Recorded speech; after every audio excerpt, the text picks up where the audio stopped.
बच्चों मैंने इंटरफेरेंस से रिलेटेड एक क्वेश्चन पूछा था और मुझे बहुत अच्छा लगा कि बहुत सारे बच्चों ने उस क्वेश्चन को ट्राई किया और अपना आंसर कमेंट सेक्शन में दिया। अब मैं उसको पूरा सॉल्व करके आपको बताऊंगा। क्वेश्चन बच्चों ये था कि अगर दो वेव्स की इंटेंसिटी इज इक्वल है और वो किसी पॉइंट पर सुपर इम्पोज होती हैं और उनके बीच का फेज डिफरेंस अगर 7π/2 है तो पहला क्वेश्चन था पाथ डिफरेंस क्या होगा, दूसरा क्वेश्चन था रिजल्टेंट इंटेंसिटी क्या होगी और तीसरा क्वेश्चन था इस तरह के इंटरफेरेंस को हम क्या बोलते हैं। बच्चों सबसे पहले आप जरा एक बात समझो, देखो बेटा 2π का अगर फेज डिफरेंस है तो इसको हम बोलते हैं लैम्डा का पाथ डिफरेंस है, यानी 2π की जगह लैम्डा लिख सकते हो, ठीक है। तो बच्चों एक बात बताओ, अगर 7π/2 का फेज डिफरेंस होगा, ठीक है, तो आप क्या करोगे, सर पाई की जगह λ/2 लिख सकते हैं।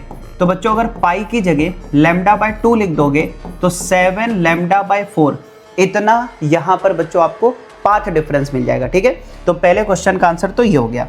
इसके बाद बच्चों मैंने आपसे यहां पर क्या पूछा था कि रिजल्टेंट इंटेंसिटी क्या होगी। बच्चों रिजल्टेंट इंटेंसिटी का ये फॉर्मूला आपको पता होगा, 4i cos square phase difference divided by 2, है ना, ये लगाएंगे, ठीक है।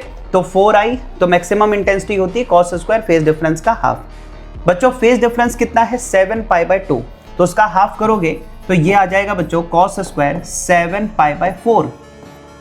अब मुझे लगता है बहुत सारे बच्चों को इसमें दिक्कत आई होगी कि cos 7π/4 फाइंड कैसे करें। बहुत आसान है बेटा, देखो सबसे पहले 7π/4 है ना बेटा, 7π को लिख लो 8π - π, ठीक है। इससे क्या होगा बच्चों, अलग अलग कर दो, ये बन जाएगा cos 2π - π/4।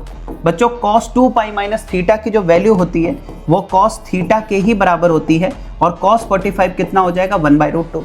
अगर ये 1/√2 यहाँ पुट कर दें तो 1/√2 का स्क्वायर करोगे कितना आएगा 1/2 और 4i इंटू 1/2 करोगे तो ये यहाँ पर रखने पर ये बच्चों 2i के बराबर आ जाएगा। अब बात आती है कि सर रिजल्टेंट इंटेंसिटी यहाँ पर 2i है, तो ना तो ये कंस्ट्रक्टिव है ना ये डिस्ट्रक्टिव है।